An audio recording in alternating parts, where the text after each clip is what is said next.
The system showed him checking into room 1147 in Tower A at 9:47 p.m. on a Thursday in October, while 3 separate cameras recorded the same man in the same coat carrying the same scuffed leather duffel, walking through the corridor of Tower B and unlocking room 1147 there.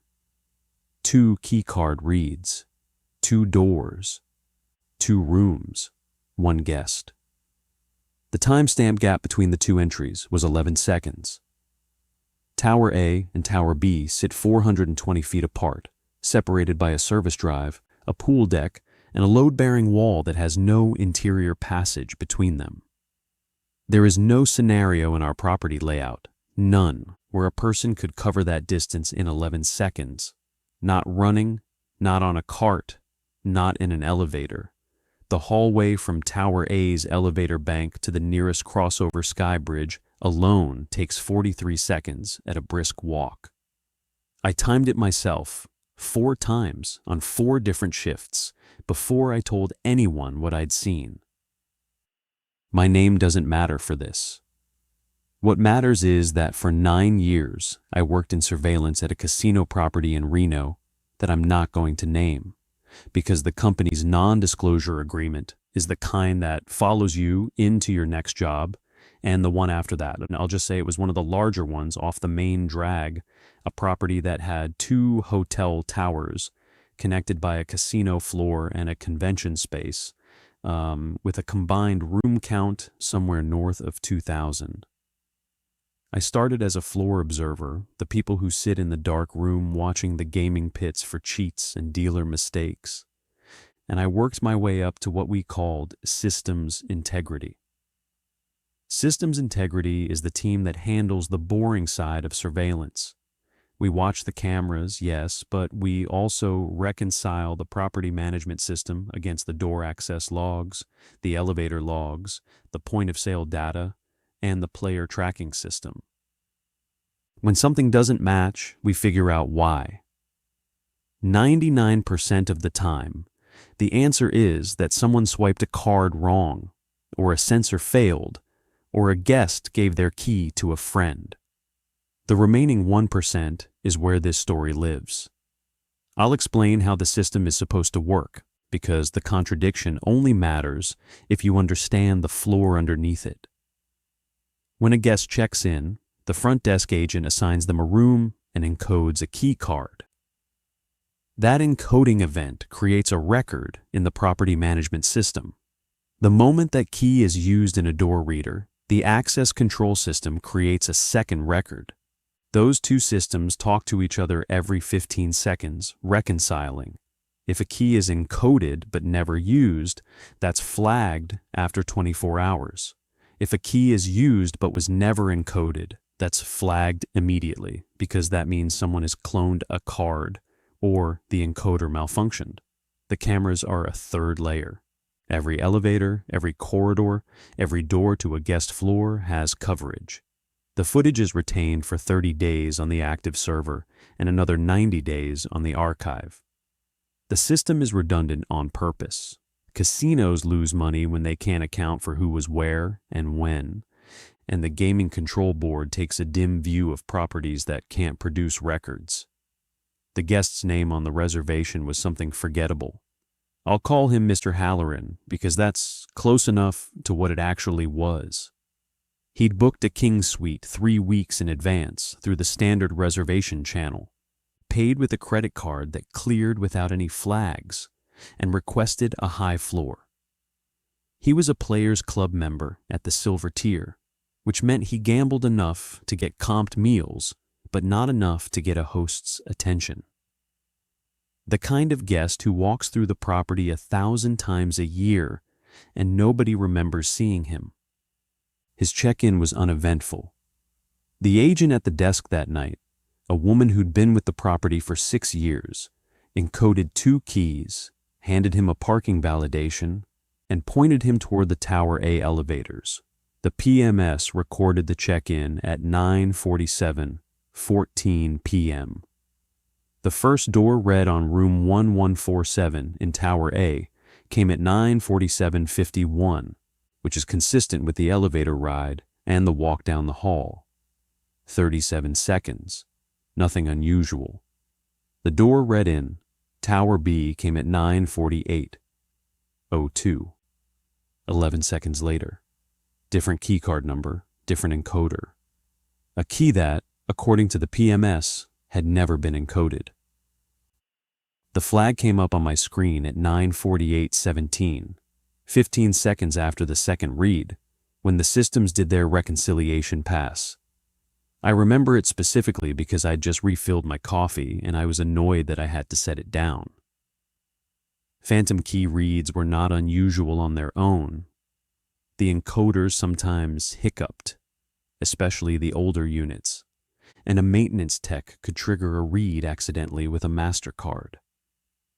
My first move was to pull the camera on the Tower B corridor, because if it was a tech or housekeeping, I'd see them on the footage and clear the flag in under a minute. The man on the camera was not a tech. He was wearing a charcoal overcoat, dark slacks, and he was carrying a brown leather duffel with a worn handle. He stood in front of room 1147 in Tower B for about 4 seconds, lifted a key card to the reader, and went inside. The door closed behind him. The hallway returned to its empty, fluorescent stillness. I pulled the Tower A corridor camera next. Same man, same coat, same duffel. He was already inside the room. The Tower A camera had recorded him entering at 9:47:51, exactly as the door log indicated. I watched him swipe the card, push the door open with his shoulder, and disappear inside. And I watched the door click shut behind him. Then I went back to the Tower B footage and watched it again. The timestamps were correct. I checked them against the network time server. I checked them against the camera unit's internal clock. I checked them against the timestamp burned into the corner of the frame and the metadata in the file header. Everything agreed. 9:47:51 in Tower A, 9:48:02 in Tower B. I'll be honest about what I did next, because in retrospect, I should have called my supervisor immediately. I didn't. I told myself I needed to verify before I escalated because systems integrity escalations get reviewed, and I'd already had 2 false positives that month from a faulty encoder on the convention level. I didn't want a third on my record. So I spent the next hour pulling every piece of corroborating evidence I could find. I pulled the elevator logs for both towers. Tower A's elevator showed a single passenger ascending from the lobby to the 11th floor at 9:47:32, arriving at 9:47:46. Tower B's elevator showed a single passenger ascending from the lobby to the 11th floor at 9:47:48, arriving at 9:47:58. 2 separate elevator rides, 2 separate trips. The arrival times in each tower were consistent with the door reads that followed. I pulled the lobby cameras. The main entrance camera showed Mr. Halloran walking in through the revolving door at 9:42:18.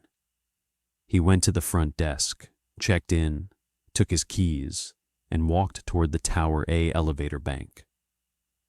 The Tower A elevator lobby camera picked him up at 9:47:24. He pressed the call button, waited, got into the elevator at 9:47:32.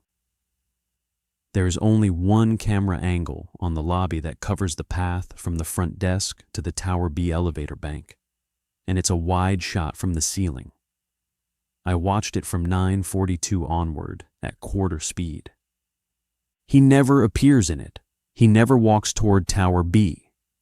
He goes to Tower A, and he stays in Tower A's elevator lobby until he gets in the elevator. But the Tower B elevator lobby camera picked him up at 9:47:40, 16 seconds before he could possibly have gotten there from where I'd last seen him in Tower A. He walks into the frame from the direction of the casino floor, which is the shorter route. But I'd already watched the casino floor cameras for the relevant period, and he was not on any of them. I went back and watched them again. Then a third time. He does not appear on the casino floor between 9:42 and 9:48. He does not appear in the convention concourse.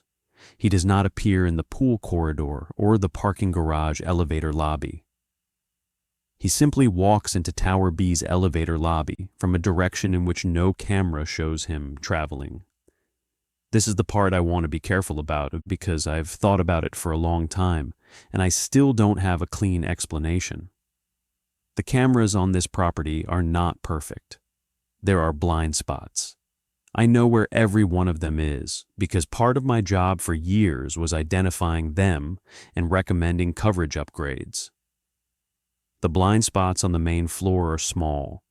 There's a section of the casino near the high-limit room where a structural column blocks one camera's view, but the adjacent camera covers the gap. There's a corner near the buffet entrance where the angle is bad. There's the area behind the cashier's cage, but that's secured and you can't pass through it. There is no continuous unwatched path from Tower A's elevator lobby to Tower B's elevator lobby. There is no way to walk from one to the other without being on camera at least 3 or 4 times in transit. He was not on any of those cameras between his last appearance in Tower A and his appearance in Tower B. And the timing wouldn't have allowed it anyway because his last frame in Tower A is the elevator door closing on him at 9:47:32, and his first frame in Tower B is at 9:47:40, 8 seconds. The shortest possible walking distance between those 2 points, ignoring camera coverage, ignoring physical barriers, is approximately 310 feet through the casino floor. A world-class sprinter at full speed could not cover 310 feet through a crowded gaming floor in 8 seconds. I escalated at 11:14 p.m. I called my supervisor, a man I'll call Dave, who had been doing this job since the late 90s and who had the kind of unflappable temperament that came from watching people try every imaginable scam against a casino. I explained what I had. He came in from home, which he almost never did. He sat next to me and watched the footage himself, and he had me pull every camera I'd already pulled, and he reviewed each one. He didn't say much while he was watching. He had me lay out the timeline on the whiteboard. He stared at it for a long time. Then he asked me whether I had looked at the room itself yet. I hadn't. The protocol for a flagged key read on an occupied room is to dispatch security to do a wellness check, but only if there's an indication of a problem. 2 simultaneous occupancies wasn't, technically, a wellness issue. It was a system anomaly. Dave overrode the protocol. He sent 2 officers, 1 to each tower, with instructions to knock on each room 1147 simultaneously and report what they found. The officer at Tower A reported that the room was occupied. A man matching Mr. Halloran's description answered the door. He was wearing a hotel robe over street clothes, said he was about to take a shower, and was annoyed at the interruption. The officer apologized, said it was a routine check on the floor's smoke detectors, and left. The officer at Tower B reported that the room was occupied. A man matching Mr. Halloran's description answered the door. He was wearing a charcoal overcoat, had not removed it, and was sitting at the desk with the brown leather duffel open in front of him. The duffel, the officer noted in his report, contained what appeared to be a stack of file folders and a laptop. The man was polite, said he was on a business call, and asked the officer to come back later if it was important. The officer apologized and left. Both officers' body cameras recorded the interactions. Both interactions occurred at 11:31 p.m., plus or minus 1 minute, because the officers had radioed each other to coordinate. Dave and I watched both body camera videos in sequence. The man in Tower A and the man in Tower B were the same man. Same face, same voice, Same slight gravel in the lower register. Same way of holding his head slightly tilted to the right when listening. The robe in Tower A was the property's standard guest robe. The duffel in Tower B was the duffel from the corridor footage. Neither man appeared agitated. Neither appeared aware that there was anything unusual about his presence. Dave told me to lock down the footage. He told me not to discuss it with anyone on the floor. He said he was going to make a call. I don't know who he called. I know that when I came in for my next shift, the incident had been reclassified in the system as a duplicate booking error, and the flag had been cleared. The footage was still there. The logs were still there. But the case file had been administratively closed with a note that read, quote, "Encoder malfunction. Manual reconciliation completed." End quote. I pulled the file and read the note 3 times. There was no encoder malfunction.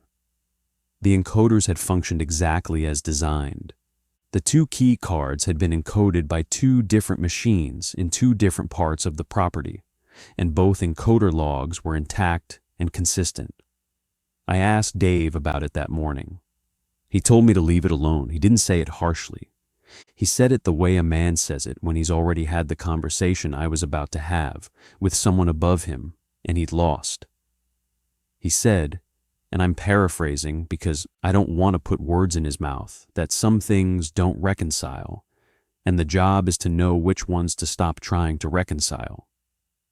He said the property had been open for 31 years, and there were files in the archive that were older than my career, and some of them had notes like this one, and the people who'd written those notes had retired comfortably, and the people who hadn't written notes like this one had not. That was the entire conversation. He didn't elaborate. He went back to his office and closed the door. I want to say that I left it alone. I didn't. The property's archive was kept in a windowless room on the basement level of the administrative building, 2 floors below the casino floor.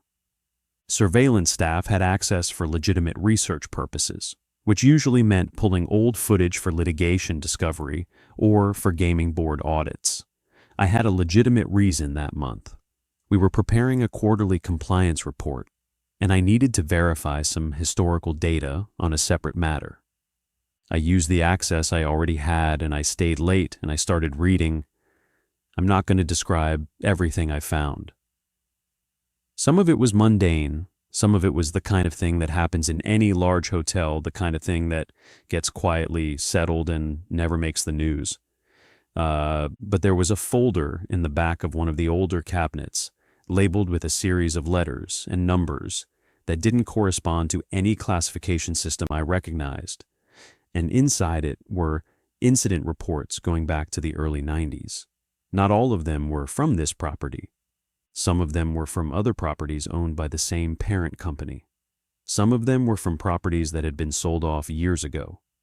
The reports had been collected and kept here for reasons that were not stated. The incidents in that folder were not all the same, but several of them shared a specific feature, which is the only reason I'm telling you about them. They involved guests whose presence had been recorded in 2 places at the same time. Not always 2 rooms, sometimes a room and a gaming table, sometimes a parking garage and a restaurant, sometimes 2 restaurants in 2 different properties on the same night, 600 miles apart, with credit card receipts to confirm both. The earliest report in the folder was dated 1994. The most recent, before the one I had just lived through, was dated 4 years earlier. The reports were spaced irregularly. Some years had 2 or 3. Some years had none. There was no pattern in the geography or in the demographics of the guests. The only consistency was that each report ended the same way. Manual reconciliation completed. Case closed. I read every report in that folder. It took me 4 nights. By the end of it, I had a list of 47 names. Mr. Halloran would have been the 48th, but his report was no longer in the active file system, and I assumed it had been moved somewhere I couldn't reach. I copied the names down. I sat in that windowless basement room, listening to the ventilation hum, and I wrote all 47 on a sheet of paper. I'm not going to say where I put the list, but I have it. Here's what I did with the list. Because it's the only piece of this story that I can independently verify, and it's the part that I still don't know what to do with. I looked the names up. Public records, mostly.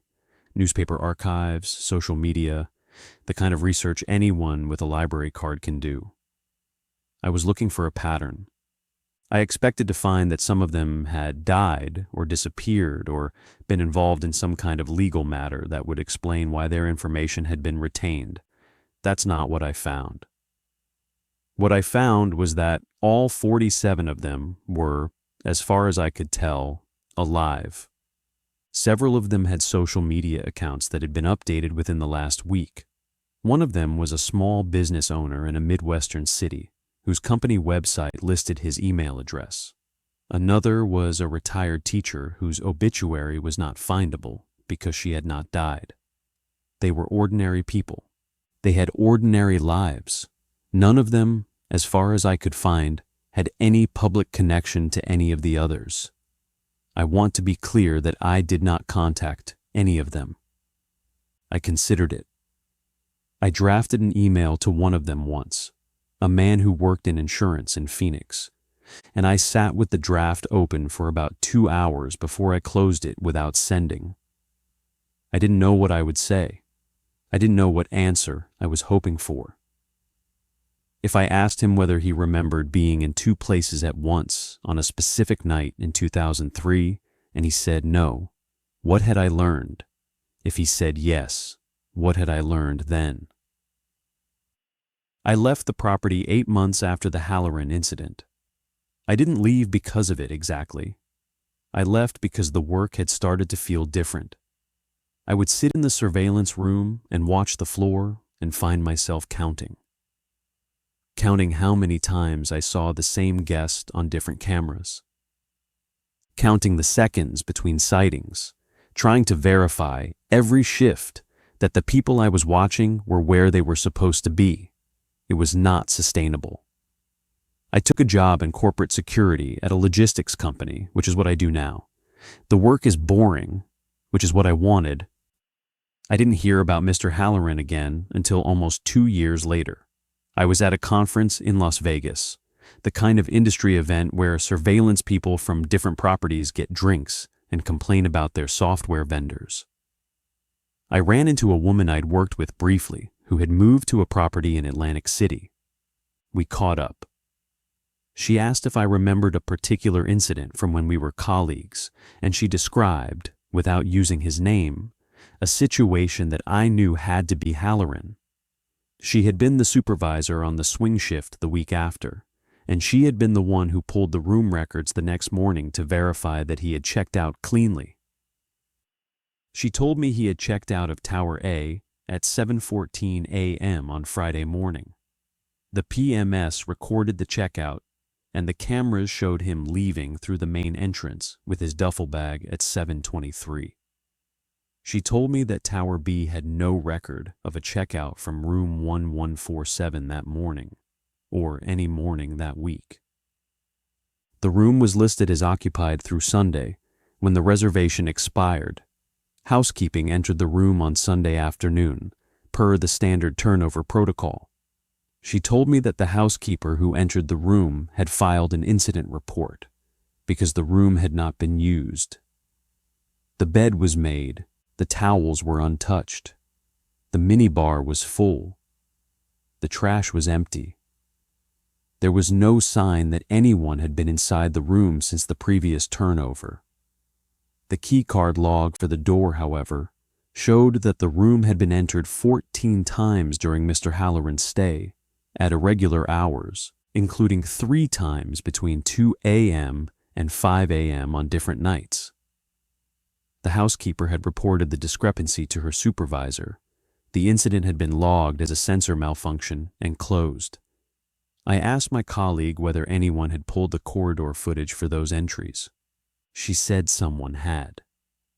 She said the footage showed the door opening and closing at each of the timestamps, and the hallway lights flickering as they sometimes do when a door opens and the air pressure shifts, but no person had been visible entering or leaving.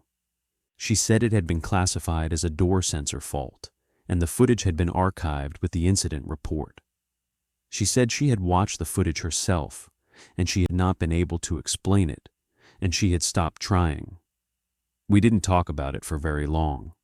She changed the subject, and I let her. We finished our drinks, and she went back to her room, and I went back to mine, and the next morning I flew home. I've thought about this for a long time, and I want to share the conclusion I've reached, with the caveat that it is not a conclusion in the satisfying sense. I do not know what happened in room 1147 of Tower B. I do not know who or what entered that room 14 times during Mr. Halloran's stay, or why it left no physical trace.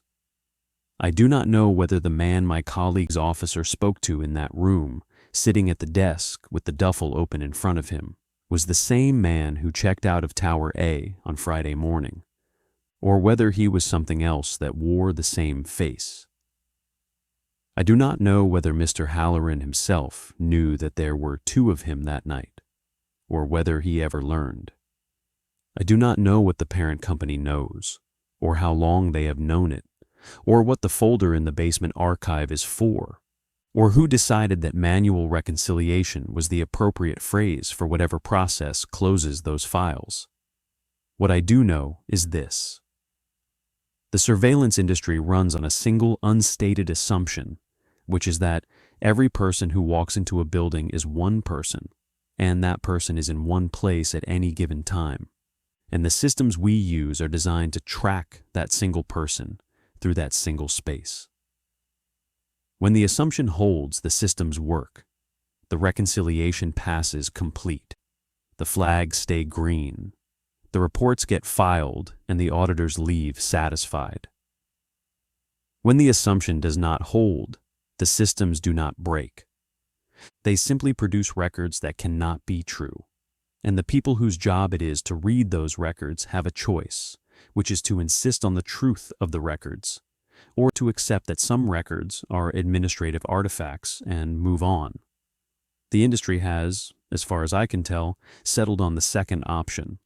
It has settled on it quietly over the course of decades without ever putting the policy in writing, because the policy cannot be put in writing without admitting what it is a policy about.